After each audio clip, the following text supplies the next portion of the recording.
Great Wednesday. Welcome to the Fully Human Connections podcast. I'm your host, King. I'm joined by my co-host, Reggie. How you doing today, Reggie? I'm doing okay, King. It's good. As always, seeing you in the morning makes my day even better. So I'm glad to be here. Same here. Same here.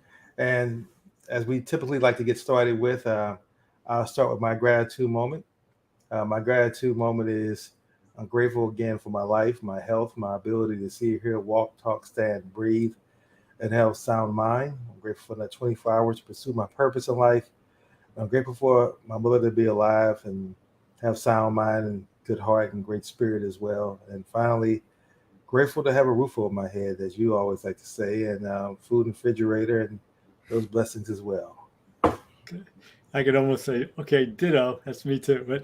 But yeah, my basic one is that I just feel blessed. It's a simple thing just to have electricity and a refrigerator with fresh food in it, mostly fresh food, indoor plumbing, and more specifically today, just a specific moment I had 2 days ago. So I've been working on I have a kind of workhorse desktop computer that I use for everything, and it crashed 2 days ago, and it's time. It's 7 years old, but I was just blessed because I have a smaller, not as powerful, but functional laptop I use when I travel. If I go to different places, I need to be connected.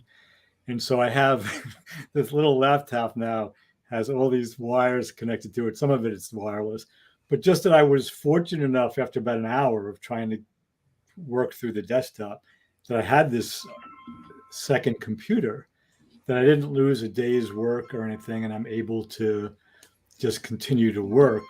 And so that's kind of like a technological gratitude because without the electricity and the internet, you know, this kind of work is impossible. Right. So food, indoor plumbing, relatively good health, and as you say, sound mind. But I'm just grateful for some of those side kind of material things, which I wouldn't dismiss. They're not the top of my list, but when they're suddenly gone, it makes a big difference because we rely on them nowadays. So I'm grateful to have that kind of backup laptop. I almost want to hold it up and show it to you, but I'm afraid the wires will come out.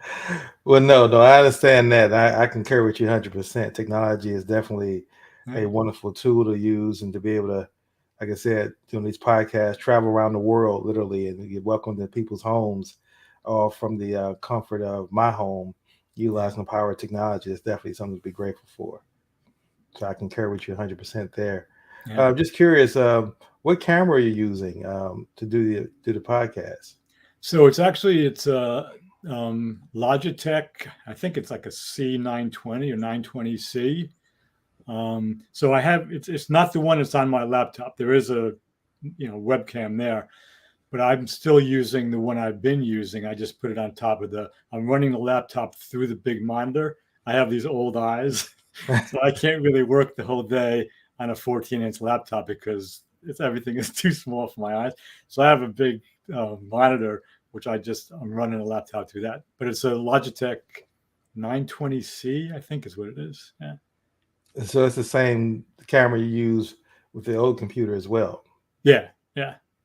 Okay. All right. Well, I'm glad you were able to get things up and running. I know how inconvenient and frustrating it can be when the computers crash, but 7 years is a good run. So. Yeah, and I forgot because it was so reliable. I forgot how old it was, so I had to go back and check. It was May of 2015, and I got that big blue screen, like they call it the death screen for computers, like when it comes up in fatal error. This has happened twice before, but this time I had it fixed once. This time, it's just it's served its purpose. So yeah. Well, Bill Gates and Steve Jobs would have been mad at you for keeping a device that long. They want you to change every year. That's the goal. Well, Reggie, we're shifting this week into another chapter of your book, and it's a chapter that I think is definitely going to interest a lot of people. We're going to have some interesting guests over the next couple of weeks that's going to join us. But why don't you set the context again for what we're talking about for this next 4 weeks, please? Yeah, sure. So again, for folks who are just tuning in for the first time, the title of the book is Healing America's Narratives. Subtitle is The Feminine, the Masculine, and Our Collective National Shadow. And what we're going to be speaking about the next 4 weeks, and again, thank you, King, for raising this as our topic. It's actually chapter 3 of the book, which is entitled Fear of the Feminine, the Subjugation of Women, and Getting Their Feet from Off of Our Necks, which is a quote that the late Ruth Bader Ginsburg used, but she didn't originate it. A woman by the name of Sarah Grimke, middle to late 1800s, if I get the years right, was the first person to use that phrase in terms of her experience as a woman in the first century of the United States. So what we're going to be talking about is, women make up more than 50% of the population, not the adult population of the United States, and that's on the planet too. I'm pretty much sure that's true. But over the years, not just in the United States, but that's our focus. They've been kind of denied and subjugated for centuries. It's better now, but it's still not fully equal. We can point to progress, and we can also point to a lot of places that true equality for women isn't there yet. And when I say women, I probably should say females, because it's true for young girls, adolescent girls, young women, older women. So it's an ongoing process, similar to, in some ways, as we spoke about race in this country, where there's both progress and there's still a lot of work to do. And anyone, I believe, anyone who denies either of those, that there has been progress or that there's still work to do, is only telling part of the story. I believe both of those are really important. So, Absolutely. I think that we definitely are going to have some women join us throughout this particular topic for the next couple of weeks, because we definitely want to get their perspective on this conversation. It feels almost wrong as two men to talk about it, but I know you also, as you talk about in your book, it's not just about the feminine as a woman, but the feminine characteristics that even men should have as well. And we could talk about that in this particular topic, as far as how do we express that and live in that feminine characteristic as men. Yeah, so I'm glad you pointed to the fact that we've got these two guys, and not young men. I mean, I got a decade and change on you, I think, but we have these two men speaking about this particular topic, and that is, I think, we have the benefit of being aware that we can say that we're aware that this is part of the problem, that we have this podcast, we're talking about women, and there's no women on this particular edition of it, this particular episode, but there will be. But more to your point, and I take great pains in the beginning of that chapter in the book to speak about what I mean when I say male and female, which are basically referring to the traditional biological genders or sexes, the male sex and the female sex, as opposed to the feminine and the masculine energies or tendencies. So the way I use the language in the book, and this is it's not unique to me, it's pretty much, it's out there in the world. Some people might disagree with it, and that's fine. But the way the words are used in the book, the feminine energy is that which tends more towards community, relationship, embrace, and those two are those. And let's say in the justice mercy continuum, more towards mercy. The masculine energy is more toward individualism, agency, justice, and wisdom. So we have these two energies, both of which are necessary in my view, and again, not just my view, but both of them are necessary if we want to be fully integrated human beings, men and women, in our lives. So the feminine tendencies, again, of compassion, community, relationship, are not just necessary if you're a woman. The masculine tendencies of agency, individualism, justice, and mercy are not just important if you're a man. And the healthiest human beings, regardless of gender, regardless of sexual orientation, regardless of sexual identity or lack thereof, the healthiest human beings have a relatively good balance of the masculine and feminine. So, again, I use the language very specifically in the book, but it's not original with me. I've had some good teachers, and I've done my own research, and I've done my own reading. What we're speaking about is the need for a balancing of the feminine and masculine. Last piece I'll say, in terms of the collective American shadow, and I've touched on you and I have touched on this before.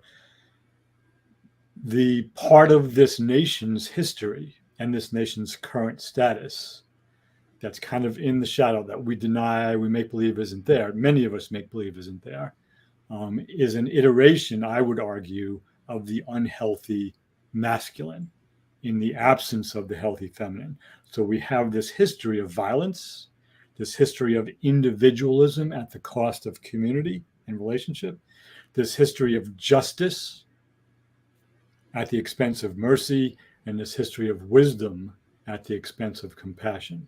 Now, important to say again that we're not saying that justice, wisdom, and individualism are wrong or bad, but they can become unhealthy in the absence of mercy, compassion, and relationship or community. So again, it's a fairly complex topic in some ways, but ultimately, I don't think it's all that complex because we're just talking about balance and inclusion.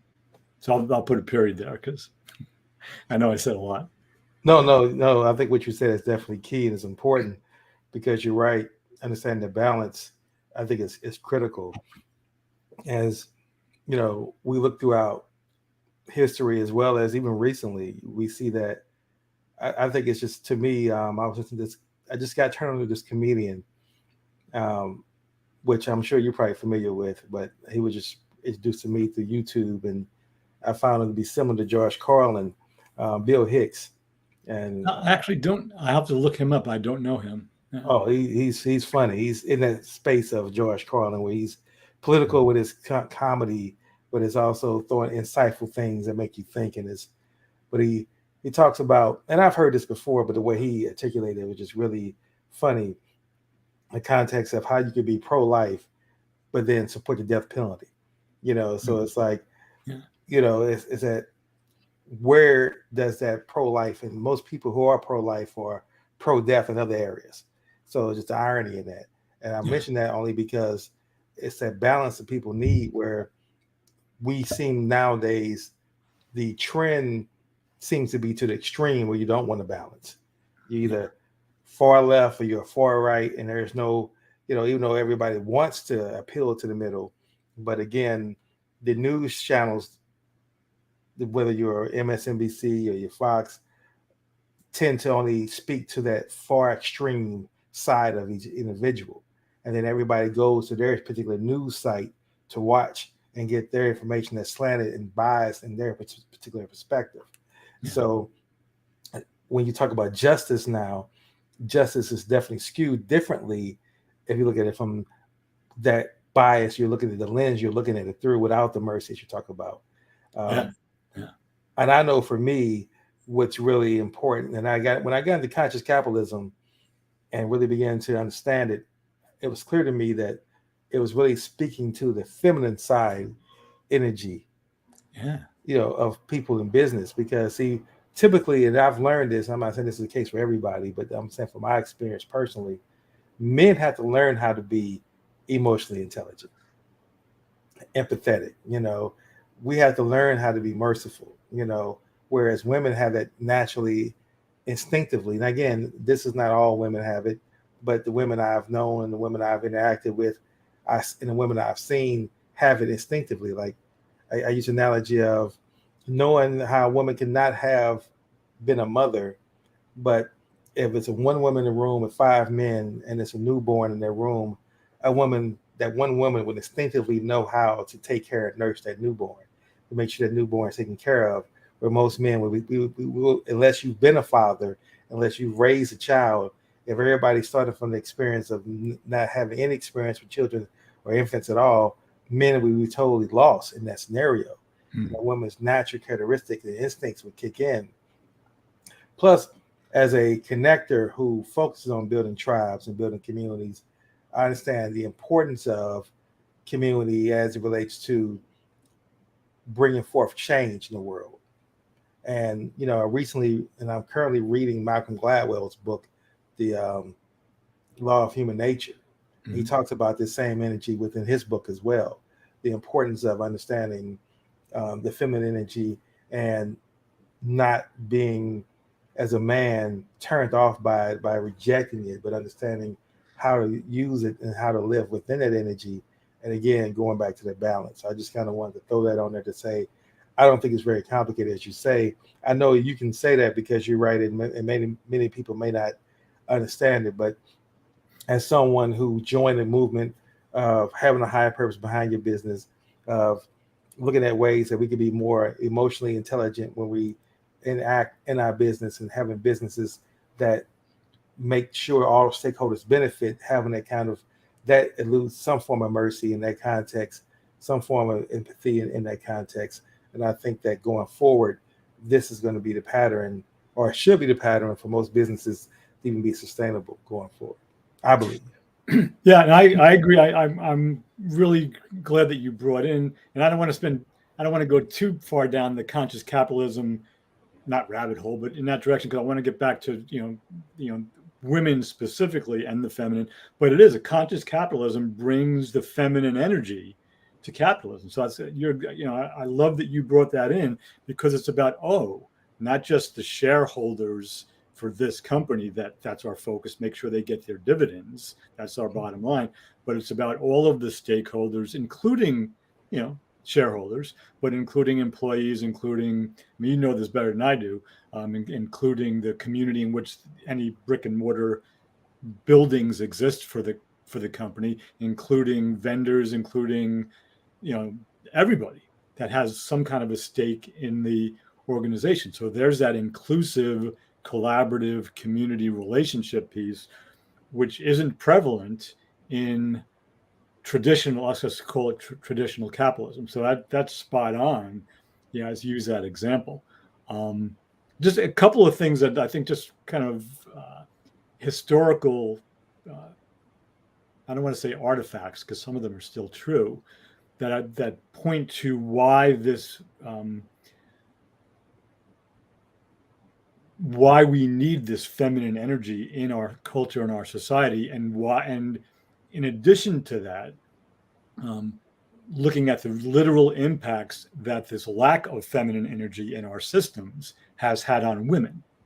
So those two, they're very interrelated, but they're two separate things. So there's the lack of the feminine, and then there's the impact that the lack of the feminine has had on women. So just as an example, going back across the pond, so to speak, when this country was founded in Europe, women were subjugated. They didn't have that equal access to education. They didn't have equal access to the workplace. It was a man's world. And I'll speak specifically about Great Britain now, since those are, the founding fathers of this country.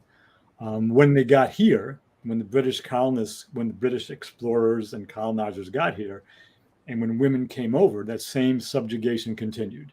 They didn't get equal access to education. They were expected to, stay in the cabin, raise the kids, and prepare the food while the men went out and either fought in the wars or hunted for food, or tended to the cattle, or the, whatever they were planting and trying to grow. So women were denied education and access to the world of work, the world of paid work. They were working very hard. Throughout the founding of this country, And what we face nowadays is just one example is what they call the gender pay gap.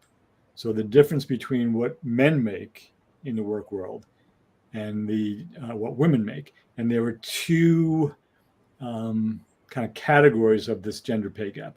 One is called the uncontrolled gender pay gap, and that's where they just lump all of the women who work, all of the men who work into these two categories. They total everything they've made and they divide by the number of men and women, and they compare who makes more. 2020 numbers, the gender pay gap, uncontrolled gender pay gap, was about 19%.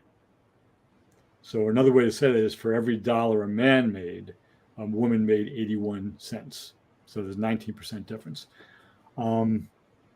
Now, people who want to minimize the gender pay gap say, wait, but that's not a useful number because you're comparing apples and oranges.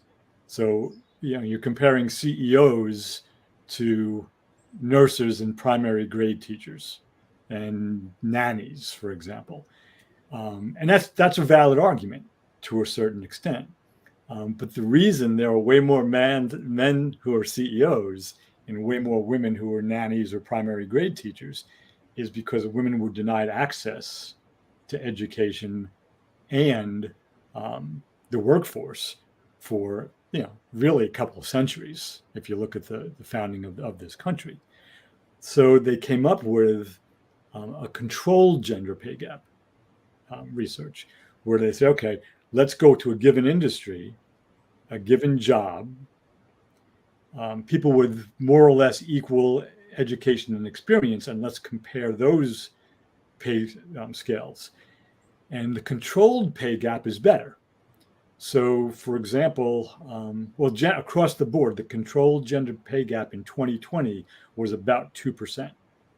So if you took, let's say an executive vice president, one male, one female in the same industry, there were a lot more men than women, but still, men were making about 2% more. So that's better when you control what you're comparing than the 19%. But the question still arises, why is that 2% still there? Why isn't it equal between men and women? And that's a big rabbit hole we can get into, but it's important to look at it. So that's a current example. And there are many. That's just pay scales. The controlled one, again, is closer because it's comparing things that are more similar. The uncontrolled one is still important because it is what it is, 19%, because for basically 200 years or more, women didn't have access to the same education and jobs that men did, and they're constantly still playing catch up. So I could give other examples of the impact of this quote unquote subjugation of women, but that's people love to talk about money. And so that's a really current, present one. And then 2%, whether somebody's making $30,000 a year or $300,000 a year, with 2% of $30,000, what is that? $600? Yeah. Anybody that thinks $600 isn't important to somebody who's making $30K in a year, I mean, if you don't think $600 is a big deal, I'll give you my address. Send me a check. So send me $600 because I'll use it. It's important to me. And if you get up to $300,000, what is, that's a whole different amount of money. So 2% is still a big deal, I think. No, I agree with you 100%. I think any difference, even, if it's 0.5%, if it's not equal, then it's not right. Mm-hmm. So I'm definitely a person who believes in that. For me, my perspective on the subjugation of women, I think is really interesting coming from my community where women typically are the backbone of the Black family. So when you grow up, like, for example, most Black people you would talk to, whether it's male or female, if they're Generation X or older, they can always speak to Big Mama figure, person being the matriarch of the family. And that was consistent in every black family throughout the culture.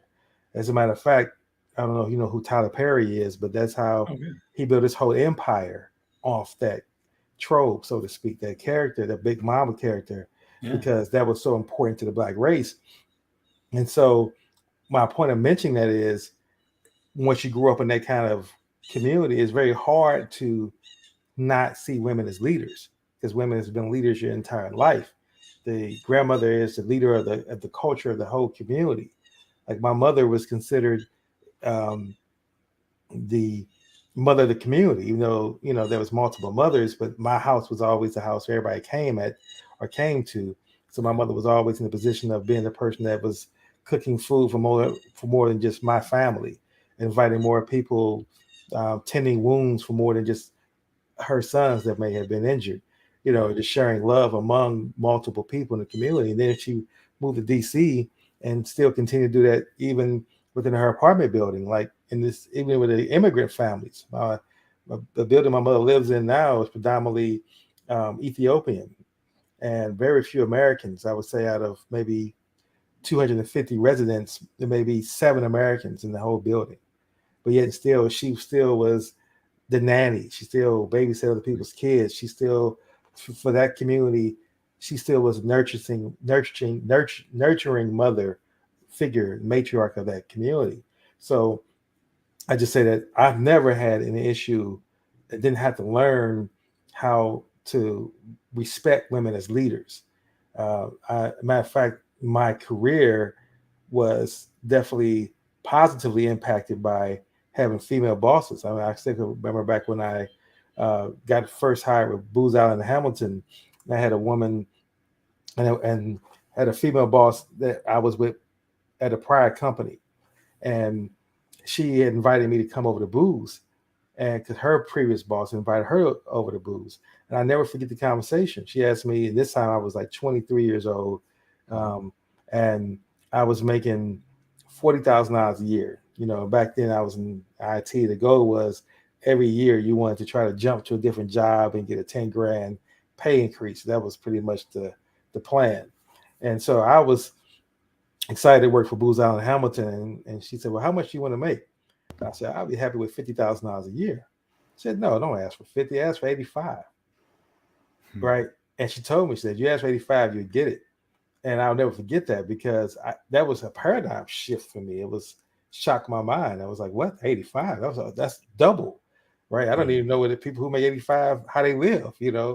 But if it had not been for her and her leadership and her coaching and her belief in me at the same time, who knows where I would be today, because that definitely had a positive impact and influence. So throughout my life, women have been key influences in my life as far as the direction I've gone in, as far as how I view the world. Like I said, I view the world from a very um, gratitude space. I'm big on the whole conscious involvement, understanding how my actions impact. Well, I'm not talking about conscious capitalism here. I'm talking about just being mindful and aware of how my actions impact other people. And that's all because of being tapping into that feminine energy and not even understanding how to articulate that earlier in my life. But that's what I realized that I was doing.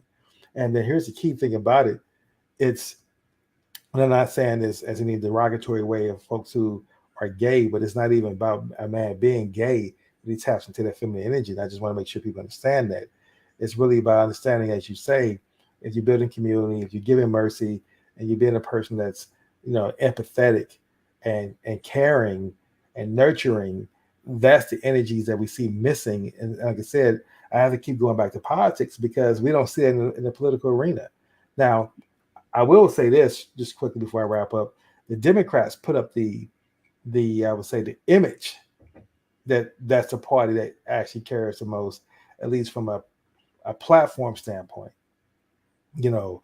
But when it comes down to the reality of it, we don't see that really manifest. And that's why the country, so most people identify with that. That's why if you take a poll, most people will say they're Democrats. And as far as, because Democrats are advocating for things like, you know, minimum wage increase, which I don't necessarily agree with, but that's a whole other conversation.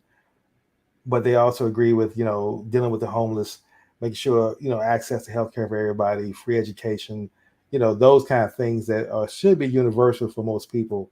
But at the same time, it just my issue to implementation, but not to go political there. But I just want to throw that in there because I think that when we talk about, it goes back to the cultural givens you talked about the previous week in your previous chapter. My question would be now, with that context I've set, where does your cultural givens fit into how you look at women and the subjugation of them going on in your transition to your life as an adult?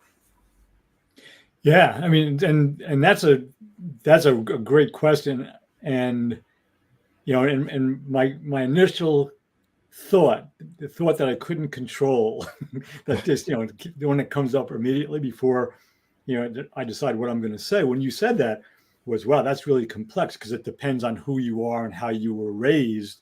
I was raised in a time where and my mother was first generation Italian American first grade teacher at 4'9", and she was tough, and she was really tough. There was the culture at large was still pretty dominated by men, but not in my house, and not in most of my aunts and uncles' houses either. The men worked. My father was a plumber. The men worked hard. They went to work. But once everybody was back behind the front door being closed, it was pretty equal. There were these really strong women, but the culture at large was still very much male dominated. I was born in 1954. We've spoken about that before. Nowadays, a lot of kids are raised, knock wood. They're confused by all of this talk around gender equality and racial equality because they've been raised by parents who have done their best to kind of peel the layers away so they're not, at least in their houses, discrimination against women, discrimination against people of other races, no matter what your race happens to be, isn't something that's taken for granted. It's actually pushed back against. But there's still plenty of folks in 2022 in the United States who are raised with those biases intact. So the cultural givens, I think, remain a big deal. And it comes down to your family of origin, who your parents are, and to a lesser degree, but a very important degree, who the people in your neighborhood are and who your earliest teachers are. So I think that's really, that's still a big deal. Cultural givens will never completely, they'll always be important. Like I have, my stepson who's 33, and he's a first generation Dominican American. His parents were both Dominican immigrants. He has dreadlocks. He's an artist. He presents as a young man of color. And when he was like 15, he said, "What's the big deal? Like, I don't see people as white or black or brown. I just see my friends." And he was being sincere. And that was he was in a school district that was 97% white, so it wasn't necessarily easy for him. So there's more and more young folks like that. But as you like to point to, the systems that really kind of run the country haven't caught up with that perspective. They're not there yet, whether it's race or gender. So just as one example, going back, and this is somebody I've mentioned when we were speaking about, race. Back in 2001, when the United States Congress gave President George W. Bush pretty much carte blanche to finance the war on terror, there was one no vote in the Senate and the House. So I think there were 3 abstentions. Everybody else was a yes, and there was one person that voted no. And I think it's a perfect indication of the power of discrimination, both gender and race in this country, that the one no vote was an African-American woman, Barbara Lee, who, she remains. There were calls for her to be impeached. She was un-American. I mean, across the country, people just had horrible things about her. And she's gotten reelected every year. I forget, it might be the first congressional district, but I'm not, but in California. I mean, she has the congressional district that includes Berkeley, Oakland, and a few other areas there. But it's no surprise that that was a woman, and a woman of color who had that sense of compassion, of relationship, of mercy, that we can't give anyone complete access to the US military and the US Treasury to go bomb people. And she was the only one willing to say no. 2 years ago, when we finally, 2020, 2021, when we finally got out of Afghanistan, she was interviewed, it was heartbreaking. She said, "I wish I had been wrong, because I was afraid how it was going to go. And I wish I had been wrong, but because of how things are today." So it's, that lack of the feminine, that lack of having to prove yourself as a man and, and strut your stuff and just, go and be a tough guy. That's bad enough when it's you or me or any individual man. But when it's a system of government that lacks this compassion, lacks this sense of mercy, lacks this sense of relationship, it's really, really, it's just so dangerous. And we've seen it time and time again. And I heard an educator say years ago, he was the educator of the year in the state of Washington. His name was Will Keim. And I think he was at the University of Washington somewhere, I forget, but he was the educator of the year in that state. And he basically said, when we finally have a woman president, it won't be the end of war, but the odds are really good that we'll go to war far fewer times and for far fewer reasons. It'll take a lot more to get us to go do that. We still can't prove that he was right, but my guess is that he will be right, because we also know that the system can change the person. Yes. Yeah. So that's the really hard move. I have so much. I mean, I would never want to be Hillary Clinton for a lot of reasons, but in order, because of what her husband did, and because of she was kind of coronated as she's going to be, the president, come hell or high water. In many ways, she took on some of the, the kind of the tough masculine stances in order to be that candidate. When she got the shot at the presidency, and you said, I think on the last podcast, and even Barack Obama said this during the Democratic convention, that she was arguably one of the most qualified people in terms of experience for being president, because she had been a senator, she had been a first lady, she had been a secretary of state, and neither Barack Obama nor Bill Clinton had those qualifications when they became president, but they did have, the gender qualification. So it's really complex, and we have these innate biases, whether it's race or gender. Right now, we're speaking about the gender biases.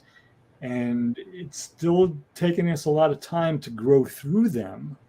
And I would argue that the best way to grow through them is to speak about these feminine and masculine tendencies as opposed to being a male or being a female. That's still important. But what we're talking about is integrating justice and wisdom, justice and mercy, compassion and wisdom, intimacy and solitude, and those types of what I call polarities. And so each of us, male or female, gay or straight, transgender, bisexual, gender fluid, however you characterize yourself, the balance of those tendencies is really important. So I think I went off on not on a tangent, but a little bit of a no. Yeah. Well, it was a little different than mine. But I think you mentioned something I definitely want to go back to, that which I think is definitely something important to consider when we talk about the importance of whether it's putting someone black for the first time in a particular office or putting someone who's a woman for the first time in a political office, is that if the system doesn't change, then the output won't change. And I think that's what people have to begin to realize. Yes, it'd be great to have a woman president, you know. However, if she doesn't change the system's going to change her. And then we Mhm. won't see too much of a difference at all. As far as, like, you'll see some small changes, but the overall impact, as far as, would there be less homeless? Would there be less unemployment? Would there be less gender pay gap? Will those things change as a result of having a woman president? I don't think so. I Right. think that those things are embedded in the system. And that's why I'm a proponent of not changing the system, but blowing the systems up and starting a new system. I don't think you can change certain systems. I think certain systems have to be recreated again from scratch with a different thinking, instead of trying to change the existing system. It's like, for folks, and I know a lot of people who are not in the IT won't get this, but if you're a developer or you're a programmer, most people don't want to work on an existing program someone else wrote, and they have to go through mounds and mounds or pages and pages of code that someone else wrote, trying to figure out what the problem is. Their preference would be to start again from scratch and develop Mhm. a new code and a new system from scratch. That's just a universal desire, is what I'm getting at. And that's what I would hope, that as we begin to make these changes going forward, as you say, there has been progress. But see, I think that we have to be careful, because if we don't change the system, what we're going to see is a progress where everybody's being pushed in these polar opposites. And it's like, now you have to just double down on your stance instead of being inclusive all the way around. It's it's either like we see before. We talked about this, and we mentioned before, the woke culture, the cancel culture. So Mhm. now when you give folks, and that's kind of a feminine edge there in that context. But look at the extreme, like of the Me Too movement, where it was you getting rid of everybody. And I think we lost some great men in that space because of actions they did before, because of one mistake. And again, I'm not saying these men should not have been punished, but to me, they should not be canceled. And I think the difference between being punished and being canceled, you know, yes, brought to light, made aware this person has committed this crime, that this person apologized, and they show true, um, based on their behaviors going forward, that they are no longer associated with those past behaviors they did before. Then let's move on. But to sit here and say, well, because this person did this person's forever removed from, society, is not a way, I think, particularly when that's the culture. And again, that's coming from someone who understands that the 50s, the 60s, and anything before that, decade wise, the culture in this country was that blacks were inferior and we were second class citizens and we were treated in that context. But I don't believe that every person from that generation who grew up in that belief system needs to be counseled. Now, again, they still harbor those views from that time frame. Absolutely, yeah, I want them out of office. I want them out of society. But if they really have shifted their thinking and they're no longer functioning in that kind of mindset and those behaviors, then I'm open to see if that person has changed. And that to me is where we talk about where fully human connections is, because we got to understand that people grow. And like I said, I've grown. Mhm. I've admitted the fact before that because of our culture and our society, the way I was raised, our society used to be anti-gay just 20 years ago. So I had to grow to the point where I'm not anti-gay, but I grew up in a culture that was. But it was until I met some gay men and I began to interact with them that I began to see them as human beings, and not gay men, but human beings. And that's the first thing I think that changed my mind, was they're just as human as I am. And then we began to have conversations where I began to see there's value in their difference, because these men have tapped into more of their feminine energy. And to be honest, I've had some great conversations with gay men, because they don't bring all the masculine energy that regular men do. For all that toxicity that we talk about, that masculine toxicity that people complain about. So I just want people to be more mindful of, yes, firsts are going to be great things. And I think we definitely need to begin to have as many more firsts going forward. However, we just need to make sure that we don't just put change in parts of people in a bad system and expecting a different result. That to me is where I think where people are going to be disappointed, like we were. So a lot of people, like if you go back and you study, most people were much more, I would say, influence and a positive belief when Barack Obama was running. Mm-hmm. It was more like, yes, we can. And the belief system was tied to that for the folks who were caught up in that and wanted that change. But if you go back and talk to these same individuals now, they're saying reverence won't be there for Barack Obama as a politician as it once was. As a man, as a father, as a role model for the Black race, yes, you still have folks who still have very high admiration for him there. But as Barack Obama as a politician, it's definitely dwindled down quite a bit because, again, he had to stay within that system. And because he stayed within the system, much change didn't come from as a result of him being having to deal with it. Like Bernie, that's why I was, again, not to get too political, but he was talking about changing, that's create healthcare for all. So that's a change. That's to create a new system. That's not just trying to modify the existing system and appease certain people. No, that's healthcare for all. We just figure it out. Now, but real quick before I end my point, what's interesting is I had a chance to talk to, or I listened to some Canadian people talk about their healthcare system just on this point real quick. And they were saying how that there's a huge wait in line and it's much more difficult than we think it is getting healthcare. And I was thinking about, well, I don't want to go down too much of that rabbit hole, but I just want to say when I go to the emergency room, there's no quick process there, even though our system is pay. You don't go there and get treated well just because you have insurance. It's still a horrible experience that everybody hates to deal with. But again, my whole concept, as I would kind of dwindle. My concept, what I was really wanting to focus on there was really, let's make sure that the systems get changed and not, or systems, we create new systems and not just change people within the old system. Yeah. And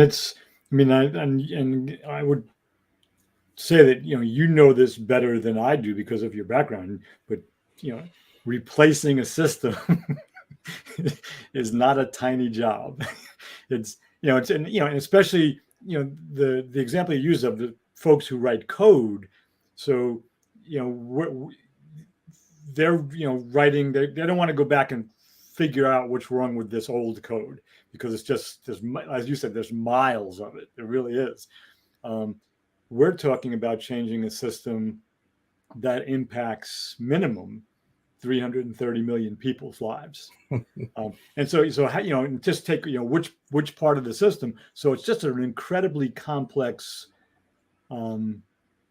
issue that we're discussing, but we've seen enough evidence that, one person doesn't go in and change the system. It doesn't happen. They might be able to, some people are stronger than others who can kind of retain, their own view and maybe influence a piece of the system here or there, but it's really hard not to be changed by it.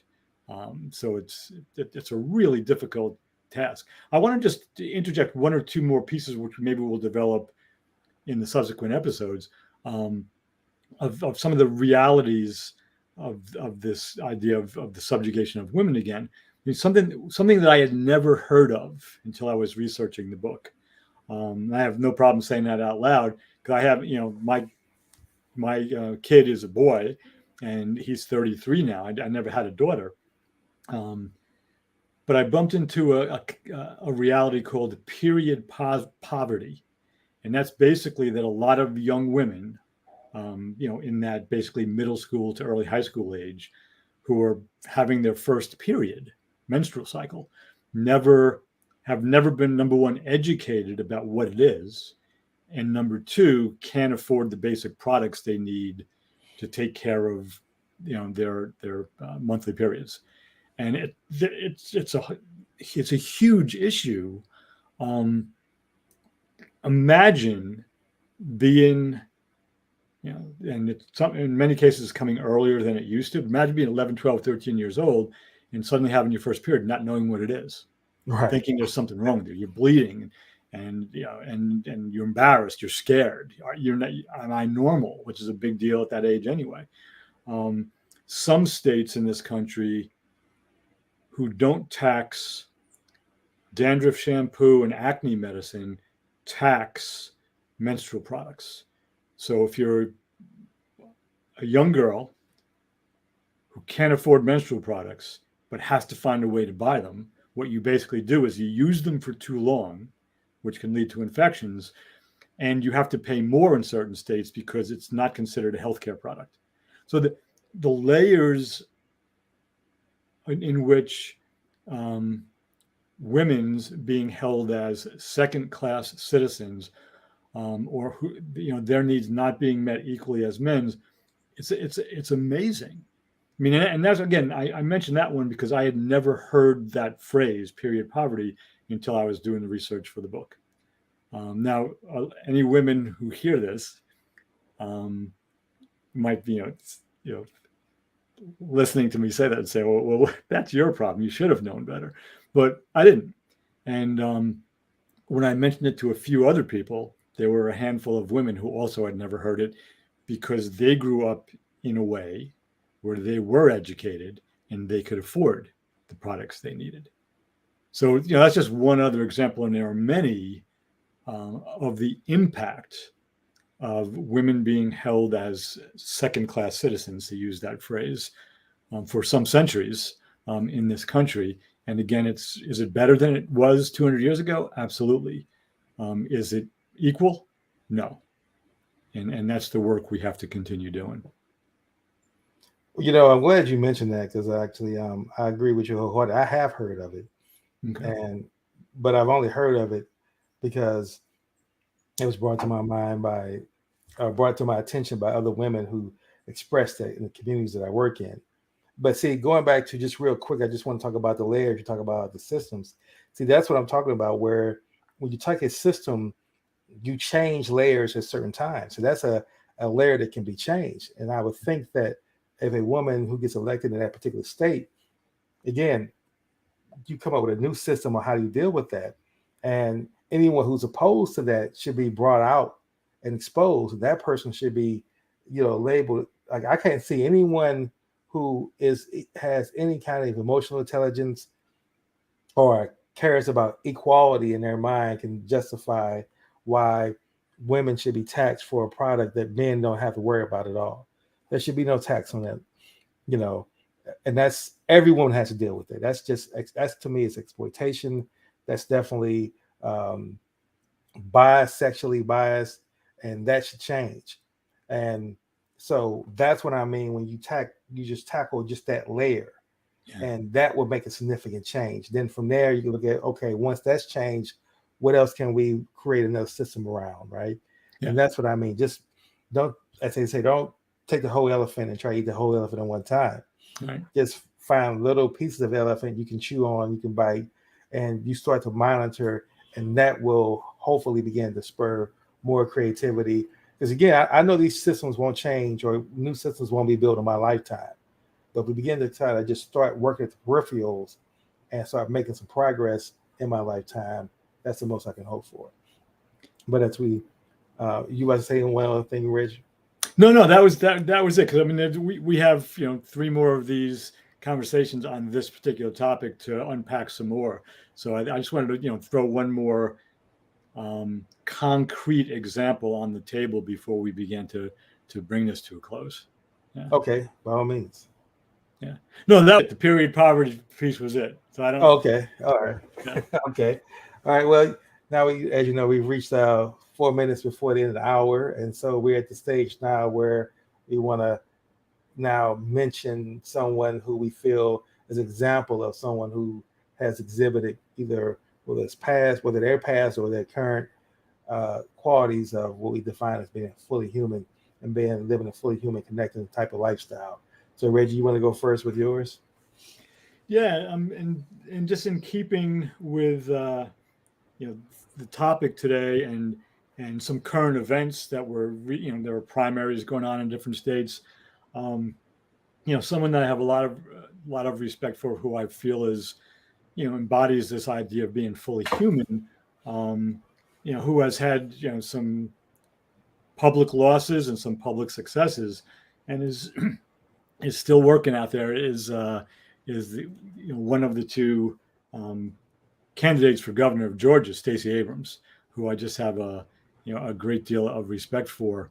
Um, uh, that she, as like with Abraham Lincoln, just to go to an example, he lost a lot of elections before he started winning them, and she seems committed to, or she is committed to making sure that everybody who wants to vote can vote in the state of Georgia, and to continuing to put herself in the running to make some political and governmental changes in that state. So I have a lot of respect for her. Okay, excellent, excellent. Well, I'm too following suit. Will um, pick a woman to be a person who I would say this week I want to say exhibited the fully human connections, qualities, and characteristics, and the energies. And that is Fannie Lou Hamer. And Fannie Lou Hamer was an American voting rights and women's rights activist, community organizer, and a leader in the civil rights movement.